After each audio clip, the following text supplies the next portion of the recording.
మనం ఇది ఈ అనువాదాలు కొద్దిగా పెట్టుకున్నారు కదా, రాశారు కదా. అవునండి, రాశాను. ఉమ్.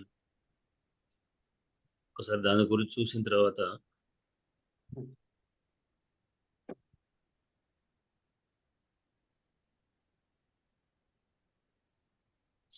నేను భద్రయ్య గారు మీ అనువాదంలో నమస్కారం సార్. మీరు ఈ పండుని తిన్నారా? అయితే మనం నేను కొన్ని చోట్ల పొరపాటున భూతకాలం కూడా వాడినట్టున్నాను. అంటే నేను చెప్పని పదాలు కూడా కొన్ని వచ్చినట్టున్నాయి. దానివల్ల మీరు కూడా కొంచెం కన్ఫ్యూజ్ అయినట్టున్నారు. అది తిన్నారు అంటే భూతకాలంకి వస్తుంది కనుక హరితవానం పెట్టావు. ఓకే, పెట్టగానే అంటే మీరు అన్నప్పుడు ఈ హరితవాన్ నేను చెప్పలేదు. ఒకటి హరితవాన్ అని వాడితే ఓకే పర్వాలేదు, కానీ ఈ దీన్ని ఏమంటారు, శత్రుపత్యం మొన్న మీరు అన్నారు కదా, కాగితవాన్ కాగితవతి ఇట్లా వస్తుంది. తవతు ప్రత్యయం అంటారు.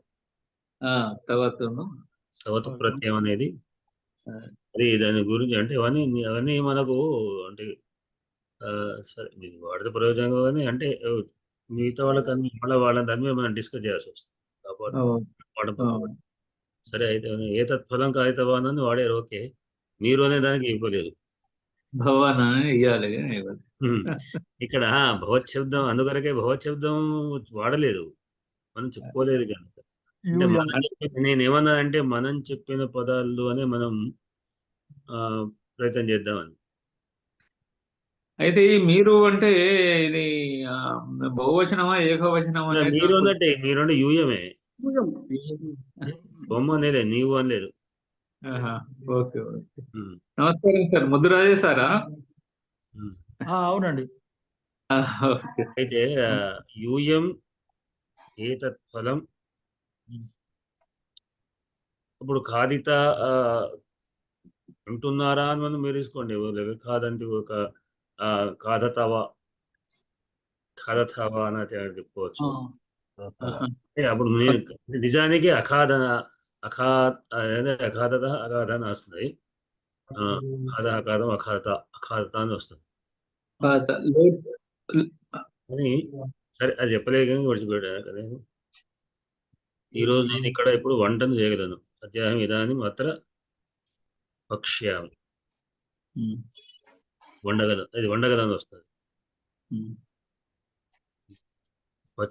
నేను పచ్చతి చెప్పానా? పచ్చతి పక్ష్యతి అనేటువంటిది. సరే, సహ యద్యపి అన్నం ఖాదతి తథైవ త్వమపి ఖాదసి. ఇదేంటి తెలుగు రాయలేదా? ఒకటి మిస్ అయింది సార్. తర్వాత సహ యద్యపి అన్నం ఖాదతి. యద్యపి అంటే ఒకవేళ, యద్యపి అంటే ఒకవేళ కదా. ఒకవేళ అంటే తదైవ తదా ఇవ. అది పెట్టాలి కానీ ఏదో ఫ్లోలా స్పీకింగ్ లో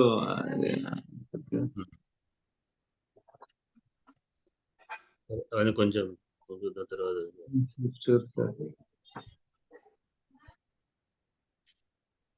పాటిపళ్ళ వారు మీరు ఈ పండును తిన్నారా? నేను కాదంతివా అన్నప్పుడు గురుగారు అన్నప్పుడు కాదంతి కుదరదు.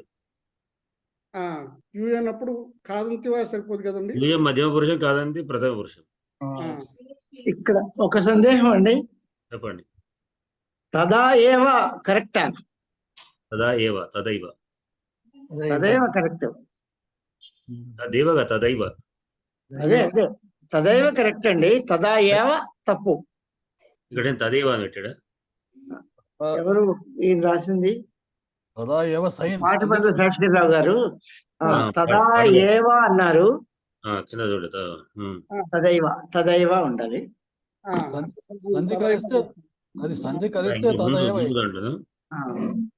కలవకపోయినా సంస్కృతంలో ఎడాగమని రాదు కదా, తదా ఏవ అని రాయాలి. అయ్యో. యా రాదు కదా, యా రాదు. ఎక్కడది నేను యా రాశానండి. తదా మూడో వాక్యంలో తదా ఏవ అని రాశాను. మొదటి వాక్యాలు ఉంది, మీరు మూడో వాక్యం పోయినారు అప్పటికి. ఇప్పుడు చదివారు కదా, మీరు చదివారు కాబట్టి నేను మెన్షన్ చేశా. ఏది చదివేనా రేపు మూడో వాక్యం ఎక్కడ ఉంది? చదివారు, మొదటి తదా వాక్యం ఏవ చదివారు కాబట్టి అడిగాను. అది ఆయన దాంట్లో భద్రే దాంట్లో ఓహో, ఓకే. భద్రే గారి దాంట్లో రాశారు. భద్రయ్య గారు, నేను ఒకదాని బదులు ఒకటి చూస్తాను. ఇది భద్రయ్య గారు ఇదానీం ఇంట్లో అహం కనిపించట్లేదు. అద్య అత్ర ఇదానీం పాకం కరిష్యామి. బాగుంది. వాడు ఎప్పుడైతే అన్నం తింటాడో అప్పుడు ఆదిశ్యతి అని రాయాలేమో సార్ అక్కడ. యదా అన్నం ఖాదయిష్యతి ఖాదిష్యతి అని రాయాలి కదా. ఖాదిష్య నాకు అప్పుడు అక్కడ ఖాదతి అనకూడదండి. ఖాదతి వర్తమానం వర్తమానం ఖాదిష్యతి బహు అది అన్న కూడా వచ్చు, అట్లా కూడా ఖాదతి యదా ఖాదతి అని కూడా అనుకోవచ్చు. భవిష్యత్తు అక్కడ మనం సందర్భాన్ని బట్టి ఇప్పుడు తింటాడు అంటే ఇంకో కాసేపు అయినా కూడా మనం ఒక్కోసారి వర్తమాన భవిష్యత్తు వర్తమాన కాలం కూడా వాడవచ్చు. అప్పుడైతే యదా అన్నం అంటే వాడు ఎప్పుడు తింటాడో అప్పుడు తిను అని అర్థంలో కూడా వాడవచ్చు. వర్తమానమే కరెక్ట్ ఏమో అనుకుంటున్నానండి. అవును, అంటే నేను ఎందుకంటే మన ఇంగ్లీష్ లో కూడా అదే సంప్రదాయం ఉంది. తెలుగులో ఉంది కదా, మన సంస్కృతం కూడా అట్లానే వేసుకోవచ్చు. అంటే భవిష్యత్తు అనే అర్థం తీసుకున్నా కూడా అట్లా చెప్పుకోవచ్చు. అంటే మెయిన్ అంటే సెంటెన్స్ వాడు ఎప్పుడు తింటాడు అంటే సాయంత్రం ఎప్పుడు తింటావు, పొద్దున ఎప్పుడు తింటావు అప్పుడు అనే విధంగా అట్లా మనం ఎప్పుడు తింటాడు అప్పుడు కూడా అంటాం కదా. మనం చెప్పిపోతున్నాం, అక్కడ పెడుతున్నాను వాడికి, వాడు తినేటప్పుడు నువ్వు కూడా తిను అని. వాడు ఎప్పుడు తింటాడు అన్నప్పుడు ఆ ఎప్పుడు అనేది దానికి భవిష్యత్ అర్థంలో అనుకున్నప్పుడు కాదేశ్వరి అనుకోవచ్చు. అయితే ఇప్పుడు ఇది ఇలా రాయాలేమో గురుగారు. యదా అన్నం ఖాదతి త్వమపి తదైవ ఖాద అనొచ్చు కదండి. అంతే, ఖాతాత్ అన్నారా? లేదా ఖాదతా ఖాతాత్ కూడా ఉంది, ఖాతాత్ రెండు అనుకోవచ్చు. ఖాదతాత్ 2 రూపాయలు ఖాతాత్ 2 రూపాయలు ఉన్నాయి. ఖాదతాత్ రెండు అనొచ్చు, రెండిట్లో ఏదో అనొచ్చు. ఖాదయిష్యతి అంటే భవిష్యత్ సార్, అంతేనండి. ఇప్పుడు ఖాదయిష్యతి అంటే భవిష్యత్తు. ఖాదిష్యతి కదా సార్. ఖాదిష్యతి ఖాదిష్యతి అక్కర్లేదు. ఖాదిష్యతి ఖాదతాతను ఆజ్ఞార్థకం. ఆజ్ఞార్థకం ఖాదతాత చివరి క్రియ కరెక్ట్ అయినండి, చివరి రూపం. తదా ఏవా అన్నారు కదా, ఇప్పుడు అదే వారు అన్నటువంటిది. తదా ఏవ యకారం ఎడాగం ఉండదు. తదా ఏవ కూడా తప్పు. తదా ప్లస్ ఏవ తదైవ వృద్ధి సంధి వస్తుంది. తదా ఏవాని మీరు విడిగా అన్న పర్వాలేదు, ఏవా అన్న పర్వాలేదు, ఏవా అనకూడదు. వృద్ధి సంధి ఎడాగం లేదు, ఎడాగం తెలుసు అండి. తదైవాను ప్రావిశత్. తదైవ తదా ఏవ తదైవ ఎట్లా సంధి చేస్తారు. వారందరూ ఇక్కడికి పండ్లను తీసుకుని రాగలరా? ఈ సర్వత్ర పదాన్ని ఆనేష్యంతివా. సంస్కృతంలో ఏవా లాంటివి తప్పనిసరి సంధి చేసి వాడాలనుకుంటా సార్, అంతేనా? సంధి దాదాపు అన్ని కూడా నిత్యంగా ఉంటాయి, తప్పనిసరి వాడాల్సింది లేదు కానీ పదాలు వ్యస్తంగా ఉచ్చరించిన పర్వాలేదు. నేను ఇప్పుడు చాలా రోజులు అంటే మధ్య మధ్య చెప్తున్నా మీకు సూచన ఏంటంటే, ఇప్పుడు మన సందులాగా పోవడం లేదు కనుక విడిగా వాడని తప్పలేదు అని నేను కేవలం ప్రాక్టీస్ కోసం, తెలియడానికి కొరకని. ఇప్పటి నుంచి మనం సందులు మీకు సందులు దేంట్లో అందరికి తెలియాలని రోజు లేదు కదా. మీరు తెలిసినటువంటి వాడు పండితులు ఉన్నారు, అవధానులు ఉన్నారు, పద్యాలు రాసే రచయితలు ఉన్నారు, అందరూ ఓకే, మీకు పర్వాలేదు. దీంట్లో ఉన్నాళ్ళంతా కూడా తెలుగు మీద గ్రిప్ ఉన్నాళ్ళని నేను అనుకోవడం లేదు. అందుకొరకు మనం ఎప్పుడు నేర్చుకుంటున్నాం, మనం ముందు సందు గురించి ప్రస్తావన వచ్చినప్పుడు అప్పుడు చెప్తాం. ఇప్పుడు ఇంకా మనం అందుకని అంటే నా దృష్టి ఇంకా వేరే వాళ్ళు తెలియని వాళ్ళు కూడా ఉంటే వాళ్ళకు కూడా అర్థం కావాలని. అవునండి. తదైవ వాడారనుకోండి, మనం వాడు కన్ఫ్యూజ్ అవుతారు. మన ఇద్దరు తదాపే చెప్పారు కదా, ఇప్పుడు తదైవ పదం ఉందా అని కన్ఫ్యూజ్ అవుతాడు. అట్లా అందుకొరకే నేను లిమిట్ ఎందుకంటున్నా అంటే మీరు రాసే వేరే వాటి దాకా పోకుండా ఎందుకు పోతే అవుతుందంటే నింపినటువంటి నేను కరెక్ట్ అయ్యేసరికి మిగతా వాళ్ళకు కన్ఫ్యూజ్ అవుతుంటారు. అదే కదా.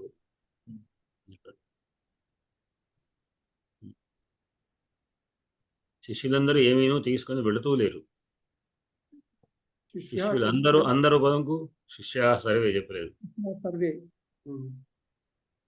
కిమపి న నయంతి.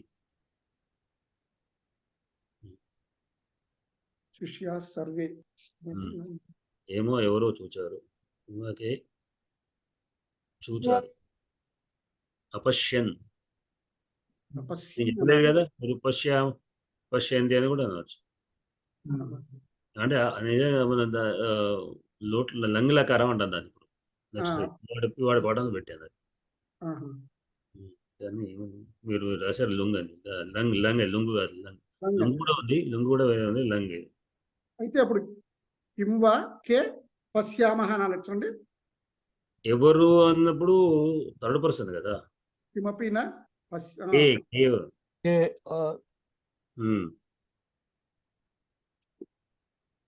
కే మీరు రాసి కరెక్టే.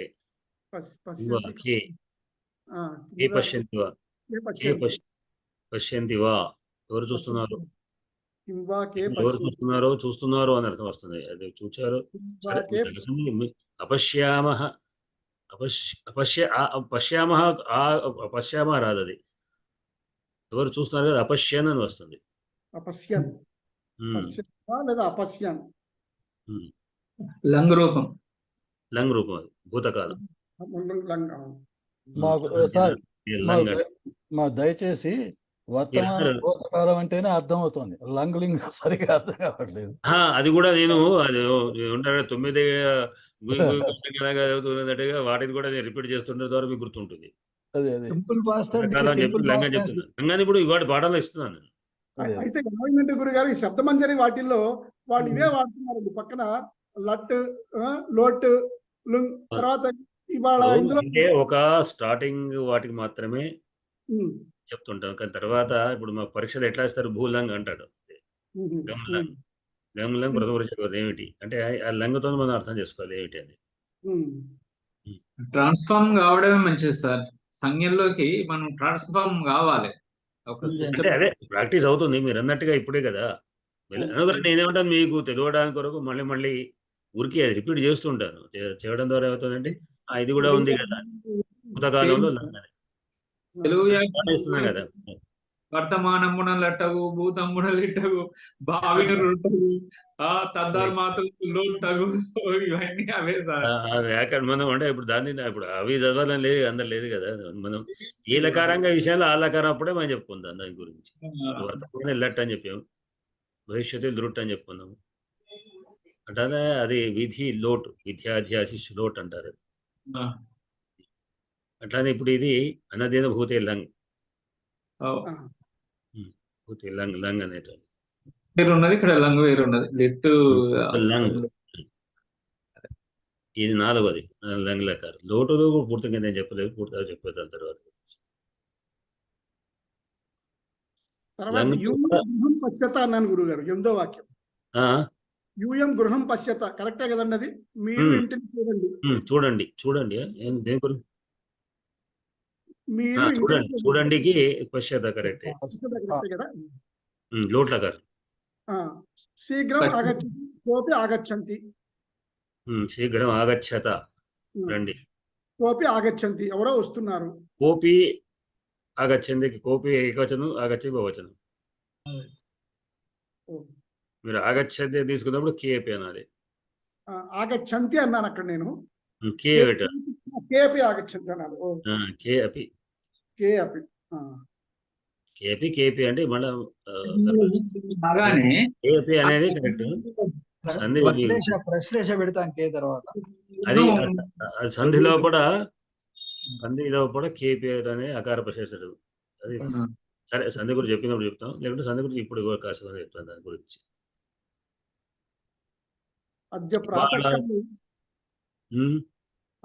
పదో వాక్యం, అద్య ప్రాతకాలే అత్ర వారిణి క అపిబత్, వారీణి పెట్టారు, వారిణి క అపిబత్.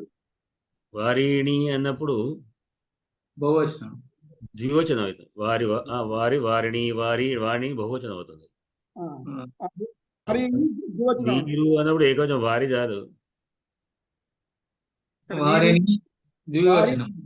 వారి వారిని ద్వివచనం, వారిని బహువచనం. వారిణి వారి అని సరిపోతుంది. వారిని వారిని. ఆ, నీళ్లను అంటే బహువచనం జనరల్గా నీరుకు మాకు ఎక్కువ అవసరం లేదు. ఏకవచనంతో సరిపోతుంది. ఆ, అంతేనా సార్? అప్పుడు అక్కడ దానికి ఇది వాడాలి కదా గురుగారు, మూడో ద్వివచనం ఇది వాడాలి కదా, ద్వితీయ అభిపద్ అన్నారు కదా. అవునండి, ద్వితీయ విభక్తి వాడాలి. కహ అభిపద్ అన్నప్పుడు ఓకే సరే. ఏమన్నారు? అక్కడ ద్వితీయ విభక్తి వాడాలి కదా వారికి పక్కన. అన్నట్టే ప్రథమ ఏకవచనం ప్రథమ ద్వితీయ విభక్తి ఒకేలాగా ఉంటాయి. వారికి వారికి రెండు ప్రథమ ద్వితీయ రెండు ఒకే విధంగా ఉన్నాయి. అవును, కరెక్ట్. నపుంసకలింగాలు ఒకేలాగా ఉంటాయి. రెండు ఒకే విధంగా, అవును, రెండు ఒకటి వారి. ఇవాళ మనము దశమ పదవ పాఠాన్ని మనం చదువుతున్నాము. దీంట్లో అంటే మనకు పాఠం దృష్ట్యా నేను పాఠంలో పెట్టనట్టు ద్వితీయ విభక్తి మనం చర్చించుకుందాం దాంట్లో విషయం. కానీ పాత పాఠంలో ఎందుకంటే ఇవి నేను ఇప్పుడు మొదటిసారి చెప్పేటప్పుడేమో ఏం చెప్పాలి ఏం కదా నేను గంట 2 గంటలు విచారించి దాని తగ్గట్టు పాఠాలు ఏర్పాటు చేశాను. ఇప్పుడు ఏ విచారించలేను, తీసుకొని ముందర కరెక్ట్ టైం వరకు వస్తాను, చూస్తాను, పాఠం చూసి పెడుతున్నాను. కనుక అవి చర్చల్లో ముందుకు వెనుక జరుగుతున్నాయి. అప్పటి పాఠం విధానం ఇప్పుడు పాఠం జరిగాయి. కనుక ఈ ద్వితీయ వ్యక్తులు మళ్ళీ ఇప్పుడు ఇదేమో చెప్పినట్టున్నాం, కానీ ఇప్పుడు దీంట్లో వస్తుంది. దీంట్లో ద్వితీయ వ్యక్తి నీళ్ళని కూర్చి గురించి అనేటువంటిది మనం చెప్పుకుంటాం. కనుక మనం ఏదైతే క్రియాపదం ఉందో పఠతి అన్నప్పుడు దేనిని అని ప్రశ్న వేస్తే అది ద్వితీయ విభక్తి పదం వస్తుంది. పఠతి అంటే చదువుతున్నాడు. ఎవరు చదువుతున్నారు? బాలః పఠతి. దేనిని చదువుతున్నాడు అనేది కర్మ. ద్వితీయ కర్మని ద్వితీయ అని. ద్వితీయ విభక్తి అనేటువంటిది కర్మకు ప్రయోగించాలి. కనుక పఠతి చదువుతున్నాడు. దేనిని? పుస్తకం, గ్రంథం. ఇంకా మీరు ఏదైనా పుస్తకం పేరు పెట్టినా చదవచ్చు. రామాయణం అని ద్వితీయ విభక్తిలో ఉండాలి. గీత అన్నావు, భగవద్గీతాం అనాలి. గీతా శబ్దం ద్వితీయ విభక్తి గీతాము. ఇట్లా కనుక దీంట్లో పుంలింగాలు బాలం బాలవు బాలాన్. ఇట్లానే స్త్రీలింగంలో రమాం రమే రమాహ.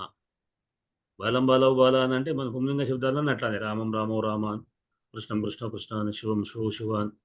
మీరు ఒక శబ్దాన్ని తయారు చేసుకుంటే ఈ ద్వితీయ వ్యక్తి దాంట్లో యాడ్ చేసుకొని ఆ శబ్దాన్ని నేను మొన్న ప్రథమ వ్యక్తి రామ రామో రామ, ప్రథమ వ్యక్తి రామం రామ హే రామో రామ ద్వితీయ వ్యక్తి రాసుకుంటారు. దాని కింద మళ్ళీ రామం రామో రామ తృతీయ వ్యక్తి. అంటే మనం వరుసగా అన్ని యాడ్ చేసుకుంటే 8 విభక్తులు వరుసగా ఒక చోట రావాలి. మీరు మీ నోట్స్లో అట్లా తయారు చేసుకుంటారు. అట్లానే స్త్రీలింగంలో రమాం రమే రమాహ అని మనం ఏదో రమా రమే రమాహ, హే రమాం హే రమే హే రమాహ, రమాం రమే రమాహ. స్త్రీలింగంలో ద్వితీయ భక్తి నకారం పొల్లు ధృతం ఉండదు. చివరిలో ఒక పుంలింగంలో మాత్రమే ద్వితీయ భక్తికి ఎన్ను అనేది వస్తుంది. ఇప్పుడు దీర్ఘ మాత్రం ఉంటుంది. రమా అంటే కదండి ఇక్కడ రమాహ ఉంటుంది. గమ్మత్ ఏమిటి? ప్రధాన వ్యక్తిలోనూ అట్లా ఉంటుంది, సంబంధ ప్రథమ వ్యక్తిలో అట్లా ఉంటుంది, ద్వితీయ వ్యక్తిలోనూ కూడా అట్లానే ఉంటుంది. ద్వివచన బహువచనాలు. అవునండి, ద్వివచనాలు బహువచనాలు. ద్వివచనాల్లో మనం సంబోధ ప్రధానంతో సంబోధనలోనూ హే పెట్టుకుంటాం లేకుండా లేదు. ఏనే మనం తెలియడానికి సంబోధన తెలియడానికి కొరకు హేని మనం పక్కకు పెట్టుకుంటున్నాము.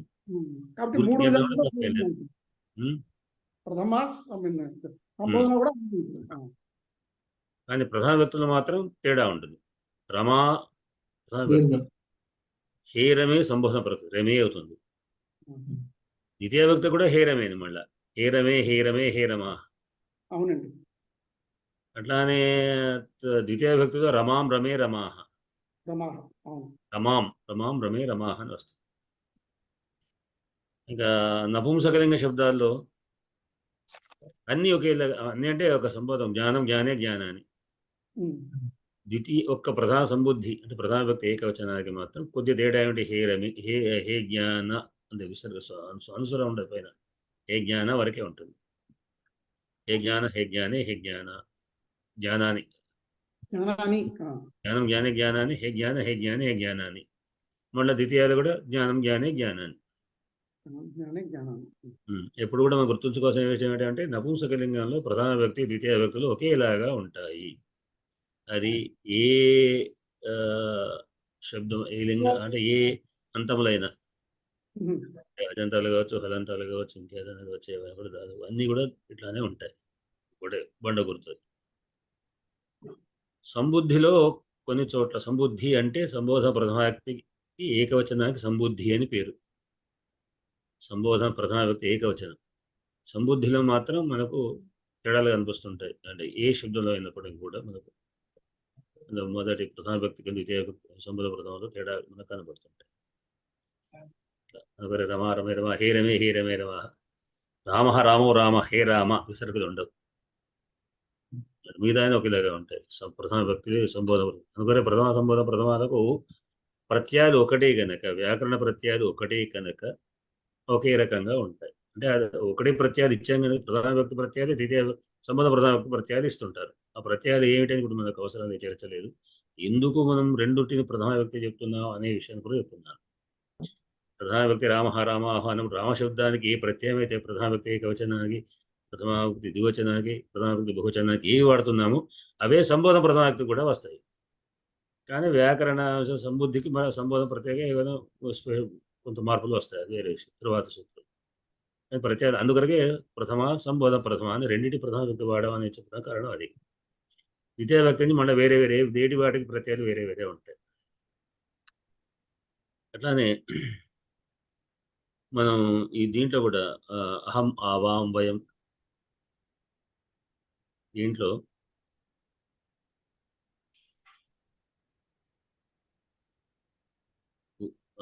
యువాం ద్వివచనం అది త్వాం త్వా యువాం వాం ఇష్మాన్ వహ అనేది మనం గొప్పది. త్వాం త్వా ఇది కూడా మన పాఠంలో చెప్పినట్టున్నా కూడా దీంట్లో పెట్టలేదు.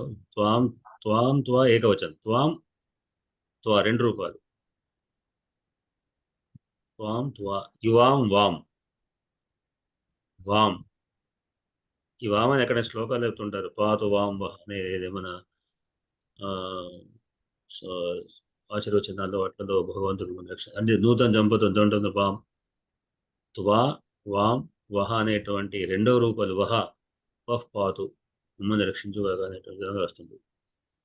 అట్లానే త్వాం త్వామ ఏకవచనం ఒక రూపం, రెండో రూపం త్వా యువాం వాం యుష్మాన్ వహ, అది యుష్మాన్ వహ. ఇది యుష్మత్ శబ్దం అంటారు దీన్ని. త్వం యువాం యూయం త్వాం త్వా యువాం వా. దీనికి ప్రధాన సంబోధన ప్రథమ వ్యక్తి ఉండదు. దాదాపుగా అన్ని సర్వనామ శబ్దాలకు దీనికి కూడా ఉండదు, సంబోధన ఉండదు. ప్రథమ ద్వితీయతోనే మనం చెప్పుకుంటుంటాం.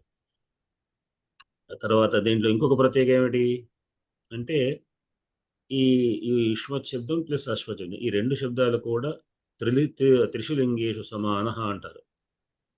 మూడు లింగాల్లో సమానమైన రూపం అది. అహం అనే దానికి ఏం లింగం అనేది చెప్పడానికి లేదు. కొన్ని చోట్ల ఎక్కడైనా వ్యాఖ్యాకారులు అంటే కింద ఆ పైన పుంలింగాన్ని వాడడానికి పుంలింగం అని ఎక్కడైనా వ్యాఖ్యానాలు మనకు కనబడుతుంది పుస్తకాలు కొన్ని చోట్ల చూశాను. కానీ పుంలింగం అనేది ఏం లేదు. ఎందుకంటే అక్కడ ఉండేటువంటి కృష్ణ తోమ్ అన్నప్పుడు తోమ్ శబ్దాన్ని పుంలింగంగా బ్రాకెట్లో పుంలింగం అని కింద వ్యాఖ్యానం, అంటే వ్యాఖ్యానం కూడా కాదు, జస్ట్ వాళ్ళు శబ్ద పరిచయాలు చేసే సమయంలో కూడా కొన్ని చోట్ల రాస్తున్నారు. ఎందుకంటే మేము పాఠం చెప్పే చోట దీంట్లో ఇద్దరు కావ్యాలలో ప్రతి శబ్దానికి విభక్తులు సూచించినప్పుడు వాటికి యుష్మద శబ్దాలకు విభక్తులు చెప్పారు. అదే సరే లింగాలు చెప్పారు. లింగాలు చెప్పారని నిజానికి లింగం ఉండదు. కానీ వాళ్ళ ఉద్దేశం ఏంటంటే అక్కడ మన కృష్ణానో ఏదో వాళ్ళని చెప్పే దాన్ని బట్టి ఆ లింగాన్ని వాళ్ళ చెప్తున్నారు. అది నిజం లేదు. అది తర్వాత అస్మత్ శబ్దానికేమో మాం మా, మాం ఒకటి, మా ఒకటి, ఆవాం నౌ, అస్మాన్ నహ. ఇవి రెండు రూపాయలు గుర్తుపెట్టుకోవాలి. దీంట్లో ఏదైనా మనం ప్రయోగించుకోవచ్చు. అట్లానే సమయ, కాల. ఈ కాలం, కాలహ అనే శబ్దానికి ఇంకా వేరే రకరకాల అర్థం. కాలహ అంటే నలుగు, తెలిసిన విషయాలు ఏమిటి కూడా. కాలహ అంటే శివుడు, కాలహ అంటే మృత్యువు అనే అర్థం. ప్రస్తుతం కాలహ సమయం అనే అర్థంలో మనకు ఇప్పుడు కాలహ సమయం అనే అర్థంలో ఉంది. సమయ, కాలహ, దివస. దివస పుంలింగం అవుతుంది, దినం నపుంసకలింగం అవుతుంది. తరువాత వంటను, పాకం, నపుంసకలింగం. పాకం, పాకం కరోమి, పాకం కరోమి అంటే సరిపోతుంది. వంటను చేస్తున్నాను. పచతి అనేటువంటి కూడా వాడుకోవచ్చు. పాకశాల, శాలా శబ్దం దేని స్త్రీలింగం. పాకశాల కావచ్చు, ఇంకేదా కావచ్చు. శాల అనేటువంటిది స్త్రీలింగం, దీర్ఘంగా ఉంటుంది. తర్వాత క్రియాపదాల్లో ఉత్తిష్టతి, తిష్టతి మనం చెప్పుకున్నాం కదా, దానికి ఉత్ అనే ఉపసర్గ. ఉత్తిష్టతి అంటే లేస్తున్నాడు. పశ్యతికి ఉత్పశ్యతి. ఉత్ అనే దానికి ఉత్పశ్యతి అంటే ఆలోచిస్తున్నాడు, ఆలోచిస్తున్నాడు అని అర్థం. ఉత్పశ్యామి, ఊహించడం. పశ్యామి అని ఒక సందేశం అక్కడ వచ్చింది. పశ్యామి అనుకుంటున్నాను, అర్థంలో చెప్పుకోవచ్చు. మార్జయతి, దీనికి ధాతు ఏంటి గురుగారు? మార్జయంతికి మృజ్యు ఏదో ధాతు ఉంది. మృజ్యు అంటే నేను క్రియారూపాల కోసం వెతికాను ఇందులోను. తిరిగిలేక నేను అన్ని ఇప్పుడు ధాతువులు ఎన్ని అనే విషయంలో కూడా 2000 ధాతువులు ఉన్నాయి సంస్కృతం. మీకు అన్ని దాంట్లో కనబడవు కదా. దేంట్లో చూసారు? శబ్దమంజరిలో చూశారు? నేనా దీంట్లో చూశాను సార్, అష్టాధ్యాయులో చూశానండి. అష్టాధ్యాయులు చూసారా? అవునండి. అంటే దాంట్లో మీరు సెర్చ్ చేయొచ్చు. మరజయితం కొడితే సెర్చ్లో చూపిస్తుంది. చూశాను సార్. అంటే ఆ ధాతు చూపిస్తే గానీ అది ధాతు రూపం మకారాది ధాతువుల్లో శబ్దాల్లో చూశాను. అందులో కనపడలేదు. సరే ధాతువులు అడుగుదాం, మిమ్మల్ని అడుగుదాం అని చెప్పి ఆగాను. ఇప్పుడు మీరు అష్టాధ్యాయి.com దాంట్లో చూసినప్పుడు పైన నాగలిపిలో మార్జయితే అని కొడితే వస్తుంది. నాగలిపిలో కొడితే క్లిక్ చేస్తే రుజ్యధాతు వస్తుంది. అది మన వాళ్ళ అవసరం, మన మిత్రులు అవసరమైతే దాన్ని డౌన్లోడ్ చేసుకుని దీని మీద ఇది పెట్టుకోవచ్చు, డెస్క్టాప్ మీద పెట్టుకోవచ్చు. మన వారికి తెలిసే ఉంటుంది, పెద్దవారికి, ఇక్కడ అందరూ పెద్దవారు కాబట్టి. అష్టాధ్యాయి.com అని ఒక యాప్ ఉంది. అది మీకు దీంట్లో గూగుల్ ప్లేలో దొరుకుతుంది. దొరికి దాన్ని లింక్ నాగలిపి పరిచయాలు ఉండాలి. నాగలిపితోనే దాన్ని వస్తుంటాయి. అష్టాధ్యాయి.com ఒకటి ఉంది. తర్వాత ఇంకొకటి కృదంత అది కూడా ఉంది. చెప్తున్నారు, కృదంత రూపదర్శిక అనేటువంటిది. కృదంత రూపదర్శికనేమో ఈ ధాతువు మీద వచ్చే కొన్ని కృదంతాలు, ఒక 7 కృదంతాలు, ప్రత్యయాలు, ప్రత్యయాలు, ఇంకా మనం ముందు చెప్పుకుంటాం ఒకటి గురించి, అవి మనకు దొరుకుతాయి దాంట్లో. అట్లానే ధాతు రూపమాల అనేది ఒకటి ఉన్నది దాంట్లో. అట్లానే ధాతు 360 degrees. అట్లానే శబ్దకల్పద్రువం, వాచస్పత్యం అనేటువంటి డిక్షనరీలు ఉన్నాయి, నిఘంటువులు. దీంట్లో మీరు ఏ పదం దొరికినా దానికి సంబంధించిన పూర్తి డీటెయిల్స్ అన్ని కూడా మనకు. నిమృజి అనే ఒక పదం ఉంది అండి. నిమర్జనం, లేదు నిమృజనం అదే అని నిమర్జనం, మృజ్యత. నీ ఉపసర్గతో అని తీసుకోవచ్చు. ఇప్పుడు మార్జనం అంటే తొడవటం అనే అర్థం కూడా వస్తుందండి. అంతే కదా, మార్జనం అనే అదే తుడిచేది అర్థం. పితామహం మార్జయంతాం అని చెప్తారు. మార్జయంతాం చల్లని అదే శ్రాద్ధవంతం వస్తుంది. శ్రాద్ధవంతం అదే మార్జయంతాం. ఊడవడం, తుడవడం, చల్లడం, చల్లడం కూడా వస్తుంది. మార్జనం అంటే అదేమంటే మనము శరీర మార్జనం ఇవన్నీ కూడా ఉంటాయి. దేవుని మధ్య చల్లడం, పవిత్ర అపవిత్ర పవిత్ర చేయడం. పితర మార్జయంత ప్రజ మార్జయంత అని అదే అదే దీని నుంచే వచ్చింది. మనం బాగా జాగ్రత్త పెడితే మంత్రాల్లో మనకు దాదాపు చాలా తెలుస్తుందండి వాళ్ళు కొన్ని శ్లోకాలు గుర్తు పెట్టుకుంటే గ్రామర్ తెలుస్తూ ఉంటుంది. గ్రామరిస్తుంది. ఇప్పుడు దాంట్లో అంటారు కదా, అత్రోపశంతు భవంతః అత్రోపవిశామ ఉపవిశంతు భవంతః. భవంతః భవచ్చబ్దం, ఇప్పుడు బద్రే గారు చెప్పినట్టు భవచ్చబ్దము అనేది ఒకటి ఉంది. అది తమరు అని పూజ్యార్థకంగా వాడేది. ఈ తకారాంత శబ్దం భవత్ శబ్దాలు 2 ఉన్నాయి. అంటే శత్రు ప్రత్యయమైన భూశబ్దానికి శత్రు ప్రత్యయం వచ్చే భవచ్చబ్దం ఒకటి ఉంది. అట్లానే పూజ్యార్థకమైన భవచ్చబ్దం ఒకటి ఉంది. కాకపోతే మన తకారాంత శబ్దాలు ఇప్పుడు చెప్పుకున్నాను దాని గురించి. భవచ్చబ్దం అనేది ఎట్లా ప్రయోగించాలి అనేది. దానికి గౌరవాక్యంలో అత్ర భవాన్ తత్ర భవాన్ అని కూడా వాడుతుంటారు. ఈ అత్రపదం తత్రపదం భవచ్చబ్దానికి వాడితే అక్కడ తమరు అని అర్థం కాక పూజ్యులు అని అర్థం వస్తుంది. అత్ర భవాన్ అస్మదు పితృపాద అనే వాడతాడు. రాజా గారు మ్యూట్లో ఉండి మీరు మాట్లాడుతున్నారా, ఊరికే సౌకర్యం చేస్తారా? మీరు మ్యూట్లో ఉన్నారే ఏమైనా అంటున్నారేమో నాకు అర్థం కదా. ఏం లేదు, ఇక్కడ చప్పుడు అవుతున్నది, డిస్టర్బెన్స్ అవుతుంది. మ్యూట్ లో పర్వాలేదు, కాదు మీరు ఏమైనా అంటున్నారేమో, మ్యూట్లో ఉన్నారని. అవును, కరెక్టే. అది దాంట్లో ఇచ్చాడు అత్రభవాన్, అది ముళ్ళపూడి వాడ దాంట్లో కూడా ఇచ్చాడు. అత్రభవాన్ అనేది ఒక గౌరవార్థంలో వాడతారు అక్కడ. అప్పుడు ఇది అంటే మీరు అని అర్థం కాకుండా, అదే అదే సన్యాసులు లాంటి వాళ్ళకి, ఇప్పుడు శంకరాచార్యులు అంటే తత్ర భగవాన్ భగవచ్చిద్ధం అంటారు. సరే, అవన్నీ ప్రత్యేక అంశాలు. అట్లానే ఇప్పుడు మనము భూతే లంగ్, అనద్యతన భూతే లంగ్ అంటే మనకు భవిష్యదర్థంలోనేమో 3 రకాల లకారాలు ఉన్నాయి. అట్లానే భూతార్థంలో 3 లకారాలు ఉన్నాయి. దాంట్లో ఏమిటి ఇది అంటే అనద్యతన అంటే మనం ఊరికే చెప్పుకోవడానికి మనం భూతకాలం జనరల్గా వాడుకుంటే సరిపోతుంది. మనం దాని గురించి బాగా డీప్గా పోక్కర్లేదు. అనద్యతన భూతేలంగా అంటే అనద్యతనం అంటే అద్యతనం. అద్య అంటే ఈరోజు, అద్యతనం ఇప్పటికి సంబంధించింది. అనద్యత అంటే ఇప్పుడు కాదు అర్థం.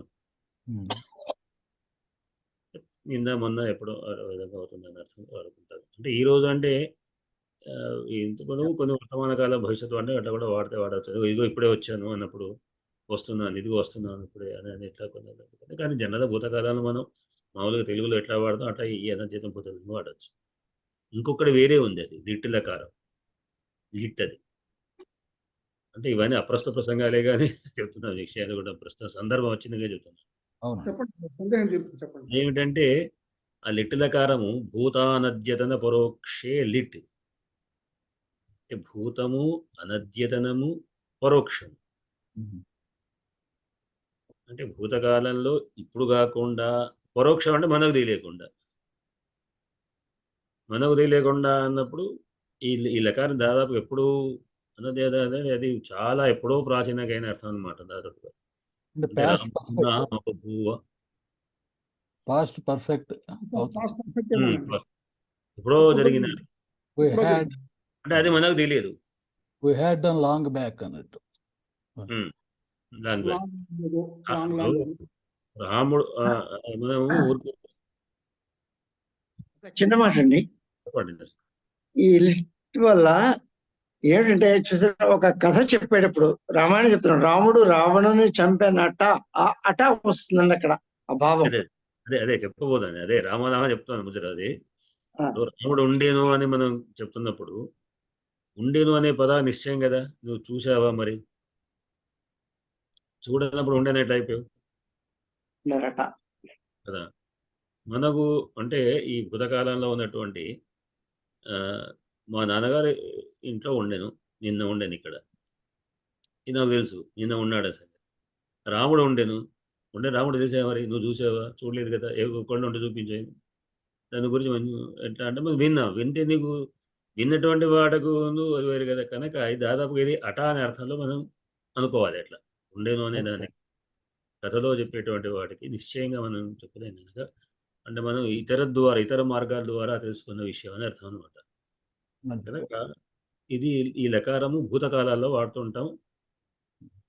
మనం కూడా వస్తుంది దాంట్లో ప్రథమ పురుషుడు, మధ్య పురుషుడు, ఉత్తమ పురుషుడు కూడా ఉంటాయి. అట్లా దాంట్లో అట అనే అర్థం మనం అనుకోవద్దు. దాదాపు ఇది లిట్ లకారం భూత నద్యత పరోక్ష లిట్. ఇది అనద్యత భూతైలంగి, ఇది లంగ్.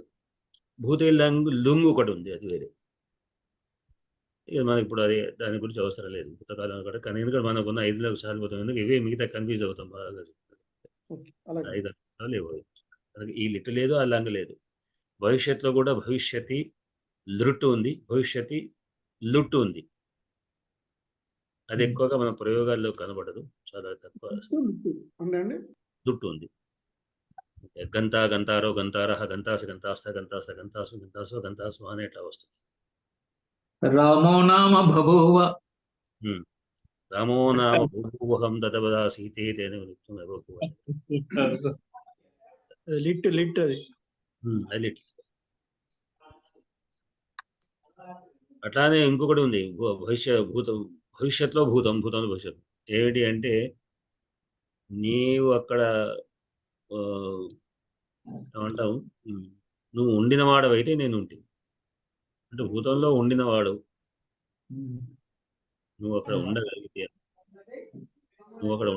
నేను ఉండేవాడిని. కానీ హిందీలో హేతు మద్భూతకాలు హేతు మద్భూత హిందీలో చెప్తారు. హేతు మద్భూతం అంటారు. I would have gone there. ఇట్లా అదే భవిష్యత్ అని ఉంటుంది, అభవిష్యత్. If you had come, I would have left the place. భవిష్య పదము మన భూత కదా అభవతు. ఇప్పుడు అభవత్ ఎక్కున్నాడు, అభవిష్యత్ అని వస్తుంది. అదే భూతానజిత పరోక్షే లింగ దృంగ్, అది వేరే. ఇప్పుడు ఇక్కడ మనం భూతలింగంలో అగచ్చత్ అగచ్చతాం అగచ్చన్ పూర్తి రూపాలు ఇచ్చాను. అగచ్చ అగచ్చతం అగచ్చత అగచ్చం అగచ్చావ అగచ్చామ అనేటువంటిది భూతకాలార్థంలో వచ్చేటువంటి గంధాదు. దీని సేమ్ మీరు అంటే గచ్చతికి చివర ఇకారం తీసి గచ్చత పైన ఆకారం చేస్తున్నాం. అట్లానే మిగతా మీ ధాతువులు పఠతి వదతి లిఖతి అవన్నీ కూడా అలిఖత పఠత అవదతు పశ్యతు. పశ్యత్ చెప్పుకున్నాం కదా, పశ్యతి చెప్పుకున్నావా? ఇందులో చెప్పలేదు, మొట్టమొదటి చెప్పారు మీరు పశ్యతి. దానికి ద్రక్ష్యతి లకారం మాత్రం దృష్టి లకారం ద్రక్ష్యతి అవుతుంది.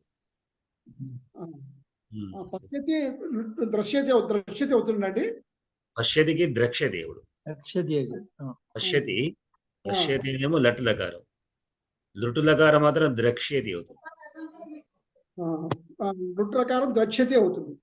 ద్రక్ష్యతి దక్షత ద్రక్ష్యంతి. ఇప్పుడు లిఖతి లేఖిష్యతి, నయతి నేష్యతి. అంటే కొంత మన కొద్ది మార్పులు ఉంటాయి, దాన్ని చూసుకొని భవతి భవిష్యతి అవుతుంది.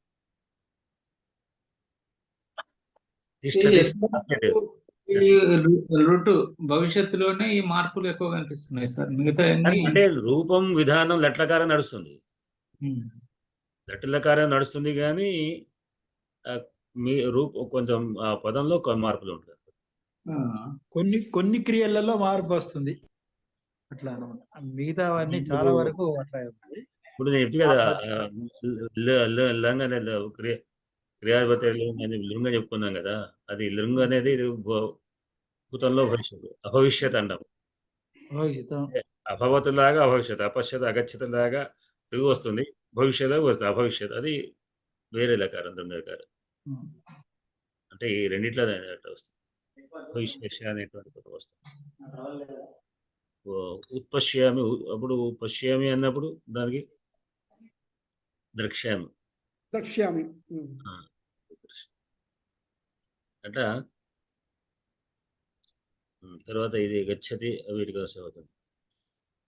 తర్వాత అవ్యయాలు కింతు కానీ ఎదురు మనం చెప్పుకున్నట్టు వస్తుంది. కింతు అనే పదాన్ని ఇంకా అనే అర్థంలో అపిచ్చ,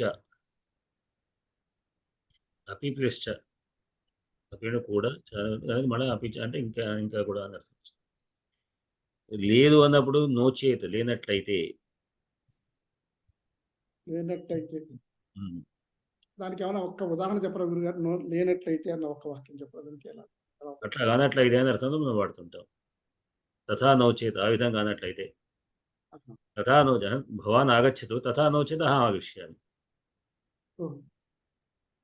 త్వం ఆగచ్చ నోచేత్ అహం ఆగమిష్యామి. ఓకే. అనంతరం పశ్చాత్ అనేటువంటి తరువాత అని అర్థం. పశ్చాత్ అయ్యో అనే అర్థంలో బత.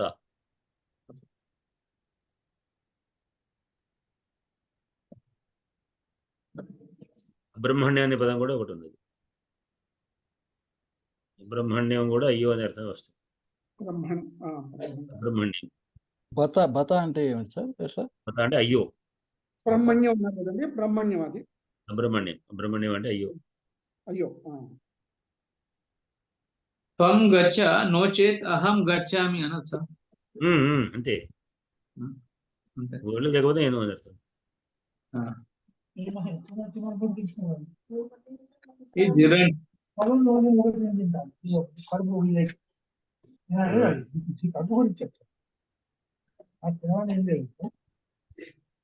ఎవరు వెనుకబడి నాకు సరే వినబడుతుంది వాయిస్.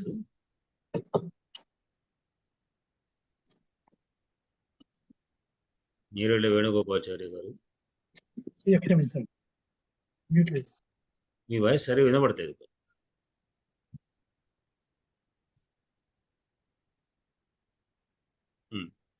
ఇది దీంతో పాఠం. అట్లానే ఏకాశ పాఠంలో ఏం చెప్పుకున్నాం మనం? ఇది వివే ద్వితీయ, మనం ద్వివచనం అని చెప్పుకున్నాం. ద్వివచనం కాదు, ద్వితీయ విభక్తి. ద్వివచనం ద్వివచనంగా ద్వివచనం కాదు, అది ద్వితీయ విభక్తులు. అంటే తచ్చబ్దం సహతవుతాయి అన్నప్పుడు తం తవుతాను. ఇది బహుశా పెట్టినట్టున్నాయి ఇంత క్రితం కూడా. ఏష ఏతవు ఏతే అన్నప్పుడు ఏతం ఏనం ఏతవు ఏనో ఏతాన్ ఏనాన్ రెండు రూపాలు ఉంటాయి. ఏతం ఏనం ఏతవు ఏనో ఏతాన్ ఏనాన్. అంటే కహ కౌకే అనే కిం శబ్దానికి కం కౌకాన్ పుంలింగ శబ్దాలు. సర్వ శబ్దానికి సర్వ, సర్వో సర్వే, సర్వం సర్వో సర్వాన్. అట్లానే యత్ శబ్దానికి యహ యౌయే యం యౌయాన్. అన్య శబ్దానికి అన్య అన్యం అన్య అన్యం అన్యం అంటే ఒకటి చూస్తే మీకు ఇవన్నీ కూడా తెలుస్తూ ఉంటాయి. ఈ పుంలింగ శబ్దాల వరకే మాత్రమే తీసుకున్నట్టున్నాను. ఎందుకంటే మళ్ళీ స్త్రీలింగ శబ్దాల కోసం మళ్ళీ ఇంకా ఎక్కువ రాసి వస్తుంది. నపుంసకలింగాలు సేమే, దాని గురించి చూడాల్సిన అవసరం లేదు. ఏంటంటే ఇవే మనం ఏదైతే చెప్పుకున్నాం తత్తేతానే అటువంటి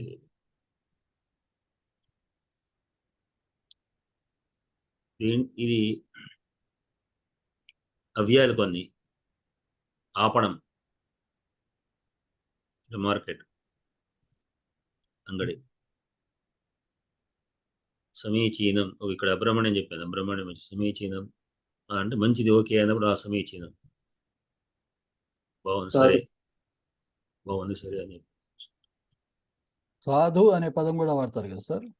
సాధు కాదు కదండి, సాధు అని బాగుపడ్డారు. సాధు శబ్దం కూడా వేరే ఉంది మళ్ళీ. పురుషుడు అనే అర్థంలో సాధు.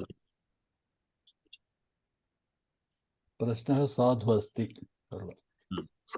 సాధు సంతులు అనే అర్థంలో అది మన సాధు ఉకారం. సాధవ, సాధు సత్పురుషుడు అని, సత్పురుషుడు అనే సాధువు ఉంటుంది. గురు శబ్దం లాగా అన్నమాట. గురు శబ్దవత్, గురు శబ్దం లాగా వస్తుంది. వివేక చూడమనిలో ప్రశ్న సాధు అస్తి అంటాడు. అది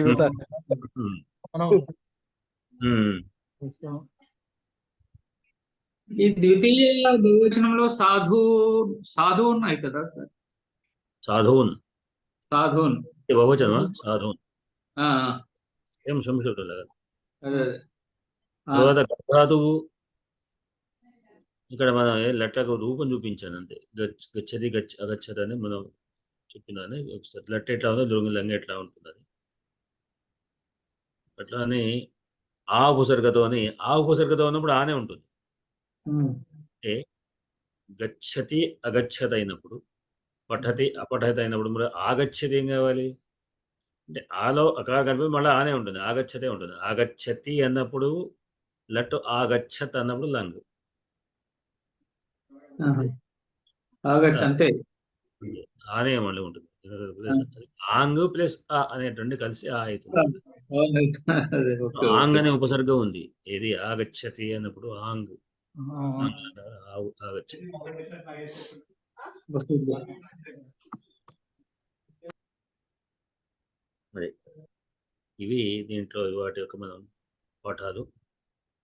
అంటే ఇది చెప్పినటువంటి ఏకశబ్దం అనేటువంటిది జనరల్గా ఏకవచనమే ఉంటుంది. ప్రధానం అనే అర్థంలో కూడా ఏకహ, ఏకో, ఏకే అనేటువంటి కూడా ఉంటాయి. ఏకే అంటే ఎవరో ఒకడు అనే అర్థంలో ఎవరో ఒకడు ఏదో వస్తుందో ఇట్లా. కానీ అదంటే ఏదో నైకే నైకే నైకే ఇక్కడ వస్తుంది, ఉపనిషత్తులో వస్తుంది. సరే, ఇవి ఈనాటి యువ సంబంధించినటువంటి పాఠాలు మనం చెప్పుకున్నటువంటివి. మీరు రాసి పెడుతుంటే మనకు అంటే మీ డిస్కస్ ద్వారా మనకేంటంటే మనకు ఏం ఒకళ్ళు రాస్తే మిగతాడు కూడా మనకు చర్చల్లో చూస్తుంటే మీకు తెలుస్తుంది. ఇట్లా చేసుకోవచ్చు. అయితే దాంట్లో నేనేమి మీ అభిప్రాయం మీరు పెట్టేదాన్ని అభిప్రాయం పెట్టలేదు రాసిన ఎందుకంటే ఇక్కడ డిస్కస్ చేద్దామని. అలాగేనండి. లేదా అక్కడ దాంట్లో మళ్ళీ తప్పులు చూసుకుంటూ కూర్చుంటే మనకు ఈ అక్కడ కాకుండా మనం ఇక్కడనే మాట్లాడుకుంటే దాని మీద అంటే దానికి సంబంధించిన వివరణ ఏమైనా అవసరం చేసుకోవచ్చు అని నేను దాంట్లో ఎటువంటి కామెంట్ చేయటం లేదు. ఇది వాటి ఇంకేమైనా ఉందా? సమయం కూడా అయిపోతున్నట్టుంది.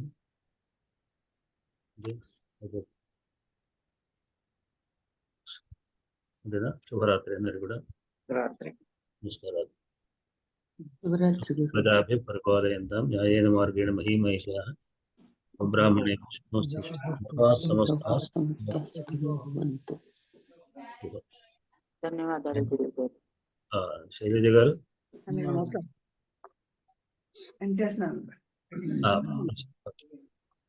ఏమని లేదు సార్.